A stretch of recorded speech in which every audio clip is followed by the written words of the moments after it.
अस्सलामुअलैकुम। उम्मीद करता हूँ कि आप सब खैरियत से होंगे। आज की इस वीडियो में हम रिफ़ा इंटरनेशनल यूनिवर्सिटी के जो मुख्तलिफ़ शहरों में मुख्तलिफ़ कैंपसेस लोकेटेड हैं उनके मुतल्लिक़ बात करेंगे, जिनमें से इस्लामाबाद, लाहौर, फैसलाबाद और साहिवाल। इनमें मौजूद जितने भी कैंपसेस हैं वो आप लोगों के साथ उनके एजुकेशन स्टैंडर्ड्स, उनकी डिग्री की वैल्यू, जो कि बच्चों का सबसे एक मासूमाना सा सवाल होता है कि आया कि रिफ़ा में दाखिला लेना एक दुरुस्त फ़ैसला है या रिफ़ा के इन तमाम कैंपसेस में से बेस्ट कैंपस कौन सा है। और मुख्तलिफ़ डिग्रीज़ को लेकर भी बच्चों के मुख्तलिफ़ सवालात होते हैं, जैसे कंप्यूटर साइंस की मुख्तलिफ़ डिग्रीज़ के मतलब, फार्म डी के मतलब, डीपीटी के मतलब, या और अलाइड हेल्थ साइंसेस के प्रोग्राम के मतलब। तो आज की इस वीडियो में हम इन तमाम चीज़ों को डिस्कस करेंगे। उम्मीद तो है कि आप लोगों के ये तमाम सवालात कवर हो जाएंगे। लेकिन अगर आप लोगों के कुछ सवालात रह जाएँ या मेरे से आप डायरेक्ट 1 to 1 बात करना चाहते हो तो उसका तरीक़ाकार मैं वीडियो के लास्ट में बता दूंगा। चलते हैं अपनी वीडियो की जानब। सबसे पहले देखें तो रिफ़ा एक प्राइवेट सेक्टर की यूनिवर्सिटी है और इनके जितने भी कैंपसेस हैं वो सारे सेपरेटली वर्क करते हैं, यानी कि इनका कोई सेंट्रलाइज सिस्टम नहीं है। लेकिन मैं ये आपको बताना चाहता हूँ कि रिफ़ा इंटरनेशनल यूनिवर्सिटी का जो सबसे ज़्यादा प्लस पॉइंट है वो ये इनका माहौल है। क्योंकि हमारे यहाँ यूनिवर्सिटीज़ का जिस तरीके का माहौल है वो बारहा दफ़ा मैं वीडियोज़ में बयान कर चुका हूँ, जिनको हम सबसे ज़्यादा क्रिटिसाइज़ करते हैं। लेकिन अगर हम रिफ़ा इंटरनेशनल यूनिवर्सिटी की बात करें तो यहाँ का माहौल बड़ा रीज़नेबल है। यहाँ पर गर्ल्स और बॉयज़ की जो क्लासेस है वो भी सेपरेट होती हैं। यूनिफॉर्म भी यहाँ पे मोस्टली कैंपसेस में आप लोगों को देखने को मिलता है। और भी कुछ बहुत सारी चीज़ों में रिफ़ा इंटरनेशनल यूनिवर्सिटी बाकी यूनिवर्सिटी से मुख्तलिफ है इन टर्म ऑफ माहौल। तो रिफ़ा में माहौल वाइज अगर आप अपने बेटे को या बेटी को किसी अच्छे इन्वायरमेंट में भेजना चाहते हैं तो रिफ़ा इंटरनेशनल यूनिवर्सिटी आपके लिए एक अच्छा ऑप्शन हो सकता है। प्राइवेट सेक्टर में अगर आपके मार्क्स भी कम हैं और आप लोगों को जाना भी प्राइवेट सेक्टर की यूनिवर्सिटी में है तो रिफ़ा इस कैटेगरी में आपको सबसे ज़्यादा प्लस पॉइंट में नज़र आती है। इसी वजह से रिफ़ा में जो दाखिले ज़्यादातर होते हैं वो इसी चीज़ को देखते ही होते हैं। लेकिन चूंकि एजुकेशन क्वालिटीज़ का तल्लक ना तो माहौल के ख़राब होने से होता है और ना कि माहौल के अच्छे होने से होता है। बाकी यूनिवर्सिटीज़ का माहौल एक प्लस पॉइंट ज़रूर होता है, चूँकि आपने वहाँ पर टाइम गुजारना होता है और माहौल आपके ऊपर बहुत ज़्यादा असरअंदाज होता है। बाकी अगर हम इनकी एजुकेशन क्वालिटीज़ की बात करें तो इनके तमाम कैंपसेस में से जो इस्लामाबाद वाले कैंपसेस हैं वो कुछ बेहतर वर्क कर रहे हैं एज़ कम्पेयर टू बाकी तमाम कैंपसेस से। तो आप ये कह सकते हैं कि जिनका जो इस्लामाबाद वाले कैंपसेस हैं वो कुछ बेहतर हैं। और इस्लामाबाद में बेहतर होने की वजूहत भी यही हैं कि इस्लामाबाद में जो इनके पास वसाइल हैं वो ज़्यादा हैं एज़ कम्पेयर टू बाकी शहरों के। बाकी ये भी मैं आपके साथ कहता चलूँ कि इस्लामाबाद में 4 कैंपसेस हैं और उन चारों में से भी अगर आप ये पूछें कि कौन सा बेस्ट है तो फिर ये बात कहनी थोड़ी मुश्किल हो जाएगी। बाकी इनका जो गुलबर्ग कैंपस है वो अभी न्यूली इस्टेब्लिश हुआ है तो आप उसको ज़रा लास्ट में रख सकते हैं। बाकी इनके जो 3 कैंपसेस हैं वो ठीक हैं, गुजारा कर रहे हैं वहाँ पर। तो सबसे पहले हम इस्लामाबाद वाले कैंपसेस की ही बात कर लेते हैं और वहाँ पे मुख्तलिफ डिग्री प्रोग्राम्स की। तो सबसे पहले जो ज़्यादातर सवालात आते हैं वो कंप्यूटर साइंस के मतलब आते हैं। तो कंप्यूटर साइंस के लिए रिफ़ा कोई आइडियल प्लेस नहीं है और ना ही कोई अच्छी यूनिवर्सिटी है, क्योंकि यहाँ पे कंप्यूटर साइंस के लिए अगर आप देखें तो फिर उस तरीके से चीज़ें नहीं मौजूद जिस तरीके से होनी चाहिए। लेकिन जिस नंबर की कैटेगरी में यहाँ पे स्टूडेंट्स आते हैं, जितने उनके पास मार्क्स होते हैं और उनके पास वो माहौल वाला टच भी होता है कि हमने इस तरीके के माहौल पे जाना है, तो उस कैटेगरी में देखें तो रिफ़ा का जो इस्लामाबाद वाला कैंपस है वो गुजारा करता है कंप्यूटर साइंस के प्रोग्राम्स में। लेकिन इनमें भी मैं 2 ही कैंप जो प्रोग्राम है वो आपको ज़्यादा रिकमेंड करूँगा, वो BScs और सॉफ्टवेयर इंजीनियरिंग है। ये 2 डिपार्टमेंट्स में आप दाखिला ले सकते हैं अगर आप इस कैटेगरी में लाई करते हैं जो मैंने पहले बयान की है, तो यहाँ पे गुजारा होता है। बाकी डिग्रीज़ मेरी तरफ से यहाँ पे रिकमेंडेड नहीं है। बाकी इनके जो अलाइड हेल्थ साइंसेस के प्रोग्राम है वो सबसे ज़्यादा फेमस हैं रिफ़ा के और वो थोड़े बेहतर भी हैं एज़ कम्पेयर टू अगर हम इनके बाकी कैंपस से भी बात करें। और इवन तो इस्लामाबाद में भी अच्छा काम कर रहे हैं।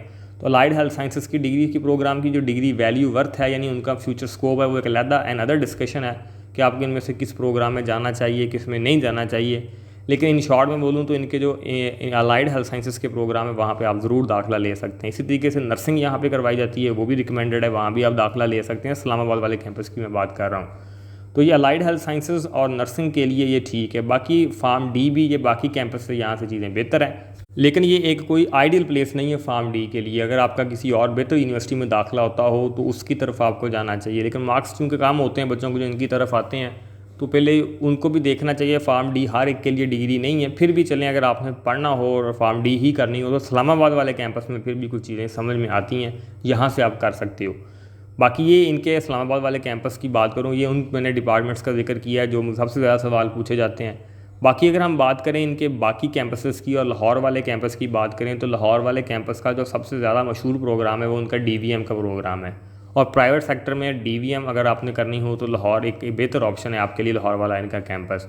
लेकिन वहाँ पर जो बाकी प्रोग्राम डिपार्टमेंट्स करवाए जाते हैं वो बड़े थकड़ किस्म की हॉनेस्टली स्पीकिंग है और मेरी तरफ से वो बिल्कुल भी रिकमेंडेड नहीं है, जैसे वहाँ पे कंप्यूटर साइंस का जो डिपार्टमेंट है वो बहुत ही ज़्यादा उसके मंदे हालात हैं और वो बिल्कुल भी वो आपके लिए रिकमेंडेड नहीं है। और इसी तरीके से फार्म डी वहाँ पे करवाई जाती है और ना ही वो रिकमेंडेड है। बाकी लाहौर वाला कैंपस की जो अभी न्यू बिल्डिंग बन रही है, अभी जिस बिल्डिंग में रन कर रहा है वो इनकी अपनी ज़ाती बिल्डिंग नहीं है, अभी ये ज़ाती बिल्डिंग के ऊपर शिफ्ट हो रहे हैं। तो रिफा जो लाहौर वाला कैंपस है तो वो अब डीवीएम के लिए रिकमेंडेड है, या कुछ आप उनमें आर्ट सब्जेक्ट्स जो हैं वो देख सकते हैं। लेकिन अगर आप किसी इंजीनियरिंग प्रोग्राम में जाना चाहते हैं या फिर किसी ऐसे प्रोग्राम की तरफ जाना चाहते हैं जिसमें लैब्स का ज़्यादातर वर्क हो, तो वो उसके लिए ऐसा चीज़ रिकमेंडेड नहीं है। बाकी अलाइड हेल्थ साइंसेस भी यहाँ पे करवाई जाती हैं। लेकिन मैं ये आपको कहना चाहता हूँ कि अलाइड हेल्थ साइंसेस में अगर लाहौर तक बात करेंगे तो वो यूनिवर्सिटी ऑफ लाहौर अगर आपका वहाँ पे दाखिला होता हो तो वो रिफा से ज़्यादा आपको उसको प्रेफरेंस देनी चाहिए। यूनिवर्सिटी ऑफ लाहौर के एजुकेशन स्टैंडर्ड्स जो हैं in term of allied health sciences और एजुकेशन स्टैंडर्ड वो रिफा से बेहतर हैं। बाकी ये एक मेरी पर्सनल राय है, आप इसे इख्तलाफ भी कर सकते हैं। तो इसके बाद अगर हम फैसलाबाद वाले कैंपस की बात करें तो फैसलाबाद वाला जो कैंपस है वो मैं उसके मतलब सेपरेट वीडियो भी बना चुका हूँ। तो मैं आपको यही रिकमेंड करूँगा कि फैसलाबाद कैंपस के ऊपर मुकम्मल एक वीडियो मौजूद है, वो जाके आप ज़रूर गो थ्रू करें। उसमें से वो आपको बहुत सारे प्रोग्राम उसमें मैंने डिस्कस किए हैं और वो आपको चीज़ें क्लियर हो जाएंगी। इन शॉर्ट बताऊँ तो इनका ये इस्लामाबाद के बाद लाहौर वाला कैंपस आता है और उसके बाद फिर फैसलाबाद कैंपस आता है। लेकिन फैसलाबाद में जो बाकी इदारे मौजूद हैं तो बहुत सारी चीज़ें आपको बाकी इदारों में प्लस पॉइंट्स मिलते हैं। लेकिन रिफा सिर्फ और सिर्फ माहौल का एक वहाँ पे एडवांटेज है और उसके अलावा फैसलाबाद वाले कैंपस में ऐसा चीज़ें आपको बेहतर देखने को नहीं मिलती और इनके कोई एजुकेशन स्टैंडर्ड हैं वो वैसे नहीं है। और दूसरा मैं रिफा का आपको यह भी बताता चलूँ कि रिफा इंटरनेशनल यूनिवर्सिटी से अगर आप डिग्री कंप्लीट कर लेते हैं तो आपको ट्रांसक्रिप्ट लेने के लिए और डिग्री लेने के लिए कुछ चीज़ें एक्स्ट्रा करनी पड़ती हैं जो कि बाकी यूनिवर्सिटीज़ में नहीं करनी पड़ती हैं। यानी यहाँ पे आप लोगों को डॉक्यूमेंट्स की जो अटेस्टेशन है वो काफ़ी ज़्यादा तंग करती है। यानी आपको HEC से अपने जो प्रीवियस डिग्री होती है, अगर आपने BS कर रखा और MPhil वहाँ से कर रहे हैं तो MPhil के लिए काफ़ी ज़्यादा आपको मसाइल फिर देखने को मिलते हैं, क्योंकि आपको अपनी जो लास्ट डिग्री होती है वो भी आपको फिर अटेस्ट करवानी पड़ती है HEC से, और आपके मैट्रिक के और इंटर के जो रिजल्ट्स कार्ड होते हैं वो भी बोर्ड से दोबारा से वेरीफाई करवाने पड़ते हैं। तो ये थोड़ा सा मसला है यहाँ पे, यानी बच्चों के फिर उन चीज़ों के ऊपर भी पैसे लगते हैं और वो टाइम कंज्यूमिंग चीज़ें भी हैं।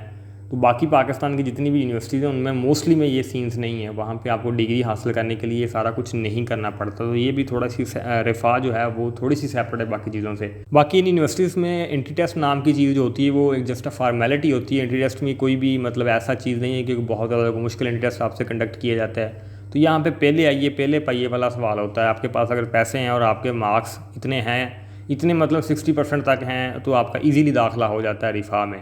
तो इजीली ये चीज़ें मैनेजेबल हैं। बाकी साहिवाल कैंपस और फैसलाबाद कैंपस में तो इससे भी कम मार्क्स हों तो भी आपका दाखिला बड़ी इजीली हो जाता है। तो यही वो बुनियादी वजह है जिनकी वजह से हमारे मुल्क में डिमांड और सप्लाई का रिलेशनशिप भी डिस्ट्रॉय हुआ है, और भी यूनिवर्सिटीज़ जो सेम यही काम कर रही हैं। तो इस वजह से काफ़ी ज़्यादा रश भी डाल चुका है और डिग्री की वैसी क्वालिटीज़ भी नहीं रहती। बहुत सारे बच्चे ऐसों को दाखिला मिल जाता है जो शायद डिज़र्व ही नहीं करते होते। तो शायद लाइफ में उनको कुछ और ट्राई करना चाहिए, शायद उनके लिए कुछ और चीज़ें बेहतर हों। लेकिन हमारे यहाँ चूँकि हर नुक्कड़ कोने पे यूनिवर्सिटीज़ बनती जा रही हैं, हर बंदे को दाखिला मिलता है, तो हर बंदे के 4 साल वेस्ट होने मतलब एक पक्की मोहर लग जाती है भी इसने वेस्ट करने ही करने हैं। तो ये ऑनेस्टली स्पीकिंग में बातें कर रहा हूँ, ये रियलिटी बेस हैं। बहुत सारे बंदों को ये बातें समझ में नहीं आती, लेकिन जब आप 4 साल गुजार लेते हो यूनिवर्सिटी में से, या आपके कोई करीब में से कोई बच्चा गुजार चुका है इस तरीके की यूनिवर्सिटीज़ में से, तो आप उनसे जाके बखूबी पूछ सकते हो, तो वो इन चीज़ों को फिर समझ पाएगा। आई होप सो कि वीडियो आपको अच्छी लगी हो। वीडियो को आपने लाइक करना है, चैनल लाजमी सब्सक्राइब करना है। बाकी अगर मेरे से आप डायरेक्ट 1 to 1 बात करना चाहते हैं तो उसका तरीकाकार ये है कि आप हमें इंस्टाग्राम के ऊपर अप्रोच कर सकते हैं और वहाँ से आप अपनी कॉल बुक करवा सकते हैं। Thank you.